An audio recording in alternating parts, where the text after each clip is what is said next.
இந்த லஞ்சம் வாங்குற விஷயத்தை பற்றி முதல்ல பேசுவோம். எப்படி எந்தெந்த டிபார்ட்மெண்ட்டு முக்கியமாக ஒரு 3 துறையை பற்றி பேசுவோம். இது எல்லா துறையிலையும் இருக்குது. இந்த 3 துறையை பற்றி மட்டும் பளிச்சுன்னு சொல்லுவோம். ஃபஸ்ட்டு ரெவன்யூ டிபார்ட்மெண்ட்டில் எப்படி இந்த லஞ்சம் ஓடுது, அப்புறம் பார்த்தா இந்த ரெவன்யூ டிபார்ட்மெண்ட்டில் வருவாய்த்துறை, அப்புறம் பொதுப்பணித்துறை வருவோம். அது பொறுப்பு எப்படி பணம் கொட்டினே இருக்குது. நம்மளால போய் கொட்டுவான் பணம் ஆச்சா. அப்புறம் காவல்துறை, அங்கே எப்படி பணம் கொட்டுது, எல்லாம் பணம் கொட்டுற மிஷினை சினிமா எவ்வளோ படத்தில் எவ்வளோ வீடியோலாம் நம்ம பார்த்துருக்கோமே. மகாபலிபுரம் போலீஸ் ஸ்டேஷனை ஏலத்தில் எடுக்கிறானுங்க, அது சினிமாவில் போட்டு நக்கல் அடிச்சானுங்க. இங்கே இந்த பாண்டி பஜார் போலீஸ் ஸ்டேஷனில் ஏலத்தில் எடுக்கிறாங்களாம். அப்புறம் பூக்கடை பஜார் இப்போ அங்கே பதவி வாங்கி வர்றதுக்கு ஏலத்தில் எடுக்கிறாங்களாம். இதெல்லாம் நான் அந்த ஏலத்தெல்லாம் நமக்கு தெரியாதுப்பா, நான் அதெல்லாம் போய் பார்த்ததில்ல, பேச்சு தான். இவங்க சொல்கிறாங்க பாருங்கள், இத்தனை லட்சம் போது 10 லட்சம் போது காவல்துறை நண்பர்கள் சொல்கிறாங்க, சார் அதெல்லாம் அப்படித்தான், அதெல்லாம் இப்படித்தான். அதே மாதிரி இப்போ ஃபார் எக்ஸாம்பிள் சின்ன உதாரணம் சொல்லும்போது, அதாவது சில ரொம்ப ஒரு நாட்களாக மனசுக்குள்ளே அதெல்லாம் புழுங்கிக்கிட்டே இருக்கிற விஷயம், அரிச்சிக்கிட்டே இருக்கிற விஷயம், அதெல்லாம் வெளியே வருது. அதுக்கெல்லாம் என்ன தீர்வுன்னு சொல்கிறேன், எனக்கு தெரிஞ்சது நான் சொல்கிறேன், அவ்வளோதான். அதாவது ஒரு நண்பர் என்ன பண்ணார், ஒரு லீகல் சர்டிஃபிகேட்டுக்கு அப்ளை பண்ணார். அவன் ஆர்ஐ பார்த்து இன்ஸ்பெக்ட் பண்ணி அந்த சர்டிஃபிகேட்டை கையெழுத்து போட்டு தாசில்தார்கிட்ட கையெழுத்து போட்டு வாங்கி கொடுக்கணும். இவங்க எடுத்துகிட்டே இருக்கிறான், சார் என்ன சார் ஒரு லீகல் சர்டிஃபிகேட் கொடுக்கல சார். இவர் எல்லா டாக்குமெண்ட்டும் கொடுத்துட்டாரு. அத்தனை பேரோட ஆதார் கார்டு, பேன் கார்டு, லொட்டு கார்டு, லொசுக்கு கார்டு எல்லாம் அவர் கொடுத்துட்டார். கொடுத்து வரல. போன உடனே சார் அவர் என்ன சார் 5000 கேட்குறாரு சார்ன்றான் இவன்.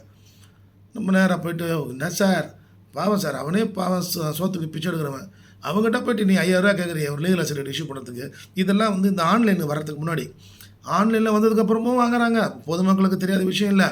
இதெல்லாம் ஆன்லைன் வரதுக்கு முன்னாடி, சார் நான் எங்கே சார் 5000 ரூபாய் கேட்டேன், என்னையா கேட்கலன்றாரு, ரொம்ப நல்லவராக இருக்கார், என்னையா விஷயம் அப்படின்னா, கொடி நாளுக்கு ஒரு 2000 ரூபாய் கேட்டேன் சார்.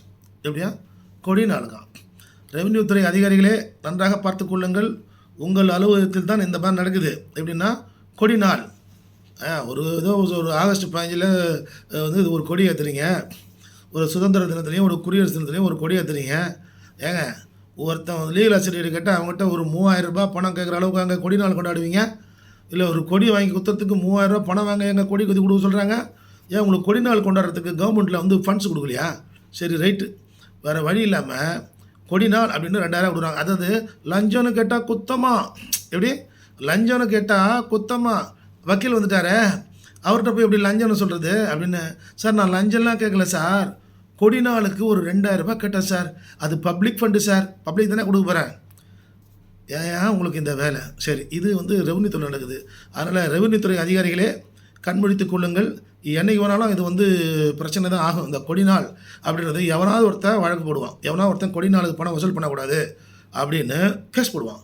போட முடியல, என்கிட்டே ஒருத்தர் வந்தால் கண்டிப்பாக நானே ஒரு பொதுநல வழக்கு தாக்கல் செய்வேன். இது கொடி நாள், சரியா? அடுத்தது இந்த காவல்துறையில் ரொம்ப அழகாக நடக்கும். நான் வக்கீலோடு தான், நானும் அட்வொகேட்டு தான். என்ன வக்கீலோட போகும்போதே போலீஸ் ஸ்டேஷன் என்ன நடக்கும் சொல்கிறேன். ஒரு கம்ப்ளைண்ட் கொடுக்குறீங்க, நேராக போகிறீங்கன்னா நான் இப்போ நேராக போவோம், இன்ஸ்பெக்டர் லெவலில் பேசுவோம். அது என்ன சார் இதெல்லாம் ஆச்சு டாக்குமெண்ட்ஸ் கொடுப்போம், அரெஸ்ட் பண்ணுவோம்னா ஃபஸ்ட் நாள் நீங்கள் போகும்போது இன்ஸ்பெக்டர் தானே சொல்லிட்டுண்ணா, சார் நான் வெளியில் ஒரு சின்ன மீட்டிங் போயிட்டுருக்கேன், அதை முடிச்சுட்டு வந்துடுறேன், வந்தவொடனே பேசணும். இவர் இந்த அட்வொகேட்டுக்கிட்ட என்ன பண்ணுவார், நல்லா க்ளோஸ் ஃப்ரெண்ட் ஆகிடுவார். ஒன்று அட்வொகேட் ஃப்ரெண்ட் ஆகணும். வர்ற கம்ப்ளைண்ட்டாக சார் அடிக்கடி எங்கேயோ பார்த்துருக்கேனே, முகம் ரொம்ப பரிச்சயமான முகம் பாரு சார், நீங்கள் எங்கே இருக்கீங்களான்னு போட்டு வாங்குறாராம். எப்படி இவர் போட்டு அவரோட க்ளோஸாக வராராம், இப்படி க்ளோஸ் ஆகிடுவாங்க. ஆமாம் சார் நான் இங்கே தான் இருந்தேன், அங்கே தான் இருந்தேன், அப்படியே கொஞ்சமாக பேசி அதாவது பல வருடம் வழக்கு நடத்துகிற எங்களுக்கு சைக்காலஜி தெரியும். ஒரு நபர் இதை பேசினால் என்ன அர்த்தம், ஒரு நபர் அதை பேசினால் என்ன அர்த்தம், இவர் பேசும்போது இதுலேருந்து அவர் என்ன சொல்ல வராருன்னு தெரியும். சைக்காலஜியில் நல்லா ஃப்ரெண்டாக வராராம். ஒரு 4 வயதாக்கு ஃப்ரெண்டாகிடுவார். ஃப்ரெண்டாகிட்டு 5வது வயதாக போகிறார் பேர். போகும்போது தான் இவர் அலைய வச்சுருவார் 4 தடவை. 5வது அம்மா சார் நான் வக்கீல் என்ன பண்ணுவார், நீ போய் அவர் தான் ஒரு சொந்தக்கார ஆகிட்டார, அங்கே சொந்தக்கிச்சு போய் பேசிட்டு வாங்க போங்க பார்த்துக்கலாம் அப்படின்னு இவர் வருவார். ஏதோ நீங்கள் பார்க்குற நீங்கள் நினைக்கலாம், நீங்கள் நீதிமன்றத்துக்கு போகக்கூடாது, நீதிமன்றத்துக்கு 156 கிளாஸ் 3 போனால் அது ஒரு 6 மாதம் ஆகும். உண்மை தான். அதனால் இவர் 4 வாரம் போயிடுவார் போலீஸ் ஸ்டேஷனுக்கு. ஏன்னா கட்சிக்காரருக்கு ரொம்ப அவசரம் இல்லை. அவர் போய் நிற்பார். நின்று அவர்கிட்ட இவர் சொல்லுவார், சார் வா சார் நல்லா இருக்கியா, காஃபி சாப்பிடுங்க, எப்படி காஃபி சாப்பிடுங்க, சொல்லிட்டு மோர் சாப்பிடுவாங்க சார், வெயிலில் வந்திருக்கீங்களே, இதை நான் ஒரு மீட்டிங் போட்டு தரேன் வேணும்னா தான் இவர் விட்டு போவார். இவர் காத்திருந்து இவர் கட்சியில் என்ன கடலாம் கொடுத்துடலாம் நிலைமைக்கு வந்துட்டாரா, என்ன கடலாம் கொடுத்துடலான்னு. சரி சார் என்ன சார் இது, இவர் வக்கீலும் பேசுவார், சார் ஃபார்மாலிட்டியில் எதை வந்தால் பார்த்துக்கலாம் சார், முதல்ல முடிச்சு விடு சார்னு. இதுக்கு தான் அவர் காத்து நிற்பார். யார் அந்த எந்த போலீஸோ மோஸ்ட் ஆஃப் த பீப்புள்ஸ் அப்படி தானே. அப்பா அந்த ஃபார்மாலிட்டிஸ் அப்படின்ற ஒரு வார்த்தை வந்தால் முடிச்சிடணையா, விடக்கூடாதுயா, அந்த ஒரு வார்த்தை தான் இவர் வந்து காத்துட்டு பாரு. அதெல்லாம் ஒன்றும் இல்லை சார், பார்த்துலாம் சார், அடுத்த வாங்க வாங்க சார், இவர் சொல்லிட்டார்ல அந்த ஃபார்மாலிட்டி இருந்தால் முடிச்சிடலாம் சார் அப்படின்னு வரல. அதே மாதிரி உங்களுடைய ஃபார்மாலிட்டி வந்து முடிக்கப்படும். சரி, நீங்கள் கேட்ட ஃபார்மாலிட்டினா அந்த உங்கள் வழக்கு, அவர் யாரை கூட்டு வரணுமோ, யாரை தூக்கிட்டு வரணுமோ, சார் அவருக்கு அதை கொடுங்க, சார் இவருக்கு இதை கொடுங்க, முடிச்சுடுங்கடே போடா இப்போ தூக்கிட்டு வாடா. இவர் அப்போ போகிறாரு, இவர் அனுப்புகிறாரு, கீழே அவருடைய சபார்டினேட்ஸ் அனுப்புகிறாரு, போட்டு தூக்கிட்டு வந்துடுவாங்க. அந்த வழக்கை தாக்க சொல்லி எல்லாம் முடிஞ்ச உடனே இவர் என்ன பண்ணுவார், ஒரு 25,000 எடுத்து கொடுப்பாரு அவருக்கு. எவ்வளோ? 25,000 எடுத்து அவர் கொடுப்பாரு. அவர் உரிமையோடு சொல்லுவார், சார் சார் நான் இதுக்காக வேலை செஞ்சேன், எப்படி நான் இதுக்காக வேலை செஞ்சேன், என்ன சார் நீங்கள் சார் போ சார், இன்னொரு 50,000 தந்து கொடு சார், கொடுத்துட்டு வேலையை பிடிச்சார். எப்படி நம்மால் கட்சிக்காரர் இருக்கார், அங்கே அலண்டுறார் அவர். சார் என்ன சார் இது இவ்வளோ டேஞ்சரஸ் பீப்புளாக இருக்கிறாங்க. அவர் சிரித்து பேசினாரு, நான் சிரித்து பேசுகிறேன் சார். அவர் நம்ம ஊருக்காரன் சொன்னார், நான் நம்ம ஊருக்காரன் பேசுகிறேன் சார். நம்ம ஊருக்காரர்கிட்டலாம் அவர் பணம் வாங்கலாமா சார்?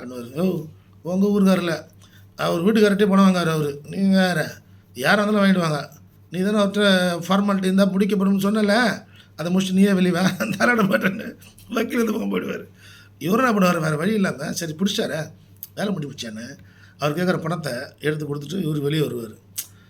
அதாவது இதெல்லாம் வந்து இந்த இந்தியன் படத்தில் சொல்லுவார்ல, லஞ்சம் வெளிநாட்டில் மட்டும் இங்கே மட்டும்தான் இருக்குதா, வெளிநாட்டில் இல்லையா, வெளிநாட்டில் லஞ்சம் இருக்குது.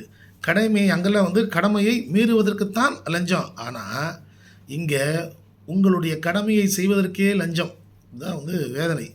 இது இப்படி இருந்தால் நம்ம இப்போ கட்சிக்காரங்க அரசியல் இதெல்லாம் பேசுகிறாங்கல்ல, உங்களை காப்பாற்றுவேன், உங்களது தேவை நிறைவேற்றப்படும், நீதி நிற்கும், அது நிற்கும், இது நிற்கும்னு எது நின்றுச்சு? இவன் பணம் கொடுத்தால்தான் அந்த வேலை நடந்துச்சு. இவன்கிட்ட பணம் இது கொடுத்துட்டான். இதே ஒரு ஏழை போய் ஒரு மிடில் கிளாஸ், ஏழை இல்லை, இப்படி பிரிச்சிடலாம். அந்த கிளாஸையே எப்படி பிரிக்கலான்னா, அந்த கிளாஸை பார்த்தீங்கன்னா மிடில் கிளாஸ், ஸ்லம்மு, அடிமட்டம், மிடில் கிளாஸ், ஸ்லம்முன்னு கூட சொல்லக்கூடாது, அடிமட்டம், அதான் கரெக்டு. அடிமட்டம், மிடில் கிளாஸ், அப்பர் மிடில், வசதி இருக்கிறவன். இந்த வசதி இருக்கிறவன் அப்பர் மிடில், இவன் 2 பேரும் எது வந்தாலும் சமாளிப்பான். இவன் 2 பேரும் அதே மாதிரி லோயர் கிளாஸ் இருக்கான்ல, இந்த லோயர் கிளாஸ் இவனுக்கு எதுவுமே தேவையில்லை. ஒரு ராத்திரி கரண்ட் இல்லைன்னு வச்சுக்கப்போ ரோட்டில் வருவான். அதே மாதிரி அப்பர் மிடில் கிளாஸும் upper class, upper middle and upper பணக்காரன், இவங்க 2 பேரும் கரண்ட்டு கிடச்சுன்னா உடனே ஹையர் அத்தாரிட்டிக்கு ஃபோன் அடிப்பானுங்க. ஏன்னா அவன் குடியிருக்கிற இடமே வந்து அது மாதிரி இடமா இருக்கும். உடனே ஈபிக்காரன் வந்து விஷயம் ஓடுவான், எல்லாமே பண்ணுவான். அந்த மிடில் கிளாஸ் இருக்கான் பார்த்தியா, அவன் தான் மாட்டிக்கின்னு முழிப்பான். ஒரு பிரச்சனை நான் போச்சு, ஒரு போலீஸ் ஸ்டேஷனுக்கு போயிட்டான், இல்லை ஒரு ரெவன்யூ மேட்ரு, ஒரு ரெவன்யூ ஆஃபீஸில் போய் நிற்கிறான், ஒரு பட்டாவை மாற்றிட்டானுங்க, இல்லை ஒரு டபுள் டாக்குமெண்ட் பண்ணிட்டானுங்க அப்படின்னு போய் நின்றுட்டான்னு வச்சுக்க, போய் உட்காந்துட்டான். இவனால் அவன் கேட்குற பணத்தை கொடுக்க முடியாது. அதாவது ஃபேக்ட், யதார்த்தம். இவனால் அவன் கேட்குற பணத்தை கொடுக்க முடியாது. அவன் என்ன அவன் கொள்கை வச்சுருப்பாருன்னா, பணம் வாங்காமல் எந்த வேலையும் செய்யறதில்லைன்றது என் பிரின்சிபல்னு அவன். ஸோ இதில் யார் பாதிக்கப்படுதுன்னா, இந்த மிடில் கிளாஸில் இருக்கிறான் பார், பாவம், இவன் வேலை நடக்காது. இவன் என்ன பண்ணுவான், வக்கீல் ஆஃபீஸுக்கு வந்தால் வக்கீலுக்கு ஃபீஸ் கொடுக்கணும், அதுக்கெல்லாம் அவனுக்கு வசதி இருக்காது.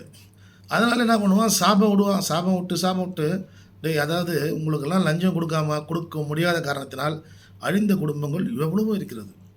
அதனால் லஞ்சம்னு கேட்குறதுக்கு முன்னாடி கொஞ்சம் தயவுசெய்து ஒவ்வொருத்தருடைய குடும்ப சூழ்நிலையை வந்து நினச்சி பாருங்கள். நினச்சி பார்த்து ஒரு பரிதாபப்பட்டு வாங்குகிற சம்பளத்துக்காக வேலை செய்யணுன்னு பார்த்து செஞ்சு கொடுங்க.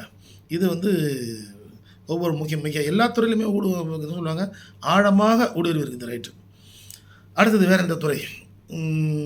இது காவல்துறை பேசியாச்சு, ரெவன்யூ துறை பேசியாச்சு, இன்னும் இருக்குது. இன்னும் ஆர்டிஐயில் போட்டு நிறைய வச்சு எடுத்த டாக்குமெண்ட்லாம் இருக்குது. அதெல்லாம் வச்சு பேச வேண்டிய காலகட்டங்கள்லாம் இன்னும் நெருங்கி வந்து ஒன்று தான் இருக்கின்றன. அடுத்தது பார்த்திங்கன்னா இந்த நீதித்துறையில் எங்கே லஞ்சம் வருது அப்படின்னு.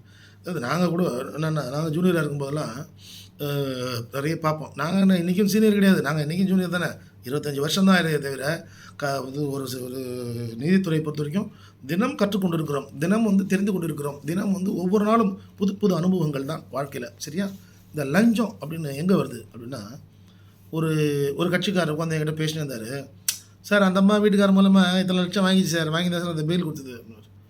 தூக்கி வரி போட்டுச்சு எனக்கு. அனுப்பாவீங்களா? என்ன நீ என்ன நேரில் போய் பார்த்தேன்?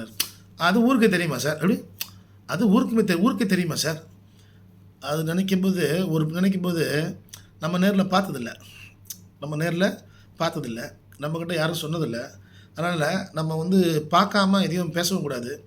கேட்காம எதுவும் சொல்லக்கூடாது. தெரியாத விஷயத்தை பற்றி நம்ம வந்து சொல்கிறதுக்கு வி ஆர் நாட் அத்தாரிட்டி. நம்மனா பத்திரிக்கைக்காரன் மாதிரி நம்ம பேச முடியாதுல்ல. கையில் ப்ரூஃப் இருந்தால் தானே பேசணும். "ஓ என்னையா சொல்கிறீங்க?" அப்படின்னா, "ஆமாம் சார், தெரியாத மாதிரி பேசுகிறீங்களா சார்னா?" நமக்கே அவமானமாகுது. எப்படி? ரொம்ப வெட்கமாகுது. ஷேம் ஷேம் பப்பி ஷேம்னு சொல்லுவாங்கள்ல, அந்த மாதிரி சேம் ஷேம் பப்பி ஷேமாக இருக்குது. சரி ரைட்டு. ஏன்னா நான் வந்து அந்த மாதிரி யாருக்கும் கொடுத்து நான் கண் கூட பார்த்ததில்ல. ரைட். ஆனால் லஞ்சம் இருக்கிறதா இல்லையான்றது முக்கியமான கேள்வியில் இருக்குது. எப்படி சொல்கிறேன்? அதாவது நாங்கள் வந்து ஜூனியரில் இருந்த காலகட்டத்தில் ஒரு வழக்கை வந்து ஒருத்தர் தாக்கல் செய்கிறாருன்னு வச்சுக்கோங்க. ஒரு நீதிமன்றத்தில் ஒரு வழக்கை வந்து ஒருத்தர் தாக்கல் செய்கிறார். தாக்கல் செஞ்சு அதை வந்து நம்பர் பண்ணுறாரு. நம்பர் பண்ணுற கிளர்க்குக்கு ஒரு ரூ. 100 கொடுப்பார். அந்த காலத்தில் ஒரு ரூ. 100 கொடுப்பார். அதே எங்களுக்கெல்லாம் தெரியும். எங்கள் சீனியர் ஆஃபீஸ் இருக்குல்ல, எங்கள் சீனியர் ஆஃபீஸுக்கு வந்து இந்த மாதிரி சமாச்சாரம் வந்து ரூ. 100 அவன் கொடுத்தான்னு தெரிஞ்சு திட்டுவாங்க. எப்படி? டேய், அவருக்கு எனக்கு காசு கொடுக்குறா, ஒரு பேட் ப்ராக்டிஸ். எப்படி? அது பேட் ப்ராக்டிஸ், அதெல்லாம் நம்ம செய்யக்கூடாது அப்படின்னு இந்த சீனியர் ஆஃபீஸ் திட்டுவாங்க. நமக்கு தெரிஞ்சால் கூட நம்ம கொடுத்தா கூட நம்மளை திட்டுவாங்க. ஓ, அது இப்படிதான் இருக்குதா, அப்போ இதெல்லாம் நம்ம செய்யக்கூடாதா? அதாவது நீ வந்து எங்கே அவங்கள பழக்கிற லஞ்சம் கொடுத்துக்கு நீதித்துறையில் அப்படின்னா, நீ அதில் ஒரு இதை விட்டுருப்ப, ஒன்று வந்து கம்ப்ளைண்ட் பண்ணாமல் வந்துருப்ப. அதை கம்ப்ளைண்ட் பண்ணாமல் நம்பர் பண்ணி வேகமாக எடுத்து பண்ணு அவசரத்துக்கு அங்கே பணம் கொடுக்குறேன். சரியா? வாங்காமல் இல்லை, அங்கே அவர் வாங்குறாரா? அதாவது நம்பர் பண்ணுற இடத்துல அவர் பணம் வாங்குறாரு. சரி ரைட்டு. அடுத்தது நம்ம உயர் நீதிமன்றத்துக்குள்ளே வருவோம், பெஞ்சுக்குள்ளே இருக்க ஹைகோர்ட்டுக்குள்ளே வருவோம். எங்கெல்லாம் லஞ்சம் அங்கே பாசிங் கிளர்க்கெல்லாம் வாங்குறதுக்கெல்லாம் அங்கெல்லாம் வாய்ப்பெல்லாம் கிடையாது, யாரும் கேட்குறதும் கிடையாது. அது பாடிக்கும் போது நீதித்துறையில் அதாவது ஒரு பெயில் கோர்ட்னு வச்சுக்கலாம். பெயில் கோர்ட்டுக்கு வெளியே வந்து ஓயங்களாம் நிற்பாங்க. ஓயெல்லாம் வெளியே நிற்பான். எந்தெந்த கோர்ட்டில் எந்தெந்த கேஸுன்னு ஆர்டர் ஆகுதுன்னு உள்ளே ஒரு ஓயே இருப்பான்.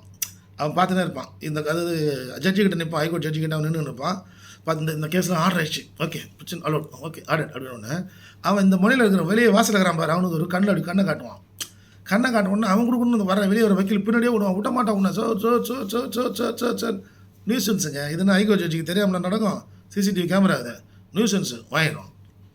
சிச்சி ஓடுற பட அப்படின்னு கொடுத்துருவோம். சரியா? இது ஒரு இடம். ரெண்டாவது பெயிலிஃப் செக்ஷன். ரொம்ப காசு உங்களை தைரியமாக கேட்பான். அரிச்சு எடுக்கிற இடம் வந்து பெயிலிஃப் செக்ஷன். அமீன் ஒரு சொத்து அட்டாச் ஆகுதுன்னு வச்சுங்க, நீங்கள் அதுக்கான பேட்டா போட்டு அமீனை தான் கூட்டிட்டு போகணும். அமீன் தான் வருவார். இல்லை சார் தைரியமாக கொடு சார், எனக்கு கொடு சார், அப்படி டிமாண்ட் பண்ணுவான். எனக்கு கொடு சார்னு. உங்களுக்கு தர்ம சங்கடமாக போயிடும். கொடுக்காமலும் வந்தானா என்னடா இவன் ரிப்போர்ட்டை வருவானா வரமாட்டானா, இது கிளம்புறது. இது ஹைகோர்ட்டை கூட விட்டுவிடுங்க, மப்சல் கோர்ட்டில் இருக்குது பாருங்கள், அங்கே நீதிமன்ற ஊழியர்கள் போல்டாக ஓப்பனாக கேட்பாங்க. அது என்னடா யார் பழக்கப்படுத்துனா நம்ம ஆளுங்க தான் பழக்கப்படுத்துகிறாங்க. ஒரு கேஸில் பேட்டா போட்டு ஏன்பா அதை மூவ் பண்ணி கொஞ்சம் அனுப்ப சொல்லணும்னா, சார் அவர் அனுப்புறேன்ட்டார், எவ்வளோ கொடுப்பேன்னு கேட்குறாரு. அது எவ்வளோ கொடுப்பியா, ஏன் வாங்குகிற சம்பளத்துக்கு வேலை செய்ய சொல்லுனா எவ்வளோ கொடுப்பேன்னு கேட்குறேன், இப்படி கேட்குறாங்க. அதனால் வழக்கறிஞர்கள் வந்து மப்சல் நீதிமன்றத்தில் இருக்கக்கூடிய வழக்கறிஞர்களும் இந்த மாதிரி வந்து ஒரு நீதிமன்ற ஊழியர்கள் கேட்கக்கூடிய பணத்தை கொடுத்து தான் ஒரு வேலை வாங்கணும்னா அந்த மாதிரி வழக்கறிஞர்களுக்கு தேவையில்லை. அந்த மாதிரி வேலையும் செய்யக்கூடாது. அது மாதிரி தவறான ஒரு முன்னுதாரணமாக நம்மளே வந்து அவங்கள பழக்கி விடக்கூடாது. அதட்டி வேலை வாங்க ப்ராக்டிஸ் பண்ணிக்கிட்டோம். எப்படி? கமாண்ட். நீ கமாண்ட் பண்ணி வேலை எப்படி வாங்கணுமோ அப்படி வாங்கிக்கணும். இப்போ வர ஜூனியர்ஸ்லாம் என்ன சொல்கிறது, கோர்ட்டு ஸ்டாஃபை உன்னால் சிறப்பான அளவில் வேலை வாங்க முடியலைன்னா you will not become as a very good advocate. அவ்வளோதான். நீ அட்வொகேட்டே கிடையாது. நீ படிச்சுட்டேன், என்ரோல் பண்ணிட்டேன், நான் அட்வொகேட் ஆகிடுவேன். என்னைக்கு நீ போட்ட கேஸை கோர்ட்டு ஸ்டாஃப் சார் உட்கார் சார் பார்த்து பாஸ் பண்ணி நம்பர் பண்ணி அனுப்பணும் நீ வேலை வாங்க தெரியுதோ, அன்றைக்கி தான் நீ அப்படியே வழக்கறிஞர் தொழிலில் அப்படியே கொஞ்சம் மேலே வர. வழக்கு நம்பர் ஆச்சுன்னா நீ பாதி வைக்கலாயிட்ட, பாதி ஃபீஸ் வாங்கிட்ட. வழக்கு நம்பர் ஆச்சுன்னா அந்த வழக்கு நம்பர் ஆனதுக்கப்புறம் அது கோர்ட்டுக்கு போதுன்னு வச்சுக்க. கோர்ட்டுக்கு போகணுன்னு நீ பேசியிருப்பார், அங்கே வந்து 75% வைக்கலாயிட்ட. 70% கோர்ட்டில் ஆர்டர் வாங்கினதுக்கப்புறம் அந்த ஆர்டர் காப்பியை போட்டு வாங்குறல, வாங்கி கட்சிக்காரன்ட்ட கொடுக்குற 90% வைக்கலாயிட்ட. கட்சிக்காரன்ட்ட 90% ஆச்சு. அந்த ஆர்டர் காப்பி கொடுத்துட்டு அவர் உனக்கு தர வேண்டிய பாக்கி வழக்கறிஞர்கிட்டணும் சாமர்த்தியமாக வாங்குற பார். அங்கே வாங்கும்போது நீ முழு வக்கீலாகி விட்டாய். ஸோ இந்த லஞ்சம் எங்கேருந்து ஆரம்பிக்குதுன்னா அந்த நீதிமன்றத்தில் எப்படிலாம் வந்து இந்த சின்ன சின்ன சின்ன சின்ன லஞ்சங்கள் ஆர்டர் காப்பி, அடுத்தது அந்த ஆர்டர் காப்பி வாங்குற இடங்குது பார், பிச்சை எடுப்பானுங்க. எப்படி? பிச்சையே எடுப்பானுங்க. ஐயா 200 கொடு, ஐயா 500 கொடு. ரொம்ப கேவலமாக இருக்கும் அதை பார்க்குறதுக்கு. இதெல்லாம் பார்த்தா எங்களை மாதிரி ஆளுங்களுக்கு வந்து என்ன சொல்லுவாங்க, சார் நீதித்துறையில் வந்து நம்மலாம் வந்து ஒரு அங்கமாக இருக்கிறோமே அப்படின்னு நினைக்கும் போது நமக்கு ரொம்ப கேவலமாக இருக்கும். ஏன் கேவலமாக இருக்குன்னா, இந்த மாதிரி பெயில் சைடில் இந்த மாதிரி வந்து 500 கொடு 50 கொடு அப்படின்னு கேட்குறான் பாரு, ரொம்ப கேவலமாக. ஏன் சம்பளம் கொடுக்குறாங்கல்ல கவர்மெண்ட்டில், அவங்க நல்ல சம்பளம் கொடுக்குறாங்க. ஒவ்வொருத்தனுக்கு வந்து ஒரு 2 லட்ச ரூபா சம்பளம் கொடுக்குறாங்க, 1.5 லட்ச ரூபா சம்பளம் வாங்குறான், 1 லட்சம் வாங்குறான். பிடிப்பான் கையில். இவன் போயிட்டு ஒருத்தங்கிட்ட ஒரு வக்கீல்கிட்ட போய்ட்டு ஒரு 500 ரூபா பிச்சை எடுக்கணும்னா தேவை அவனுக்கு தலையெழுத்த. இதில் ஒரு சுவையான சமாச்சாரம். என்ன சமாச்சாரம்? அது அடுத்த வீடியோ.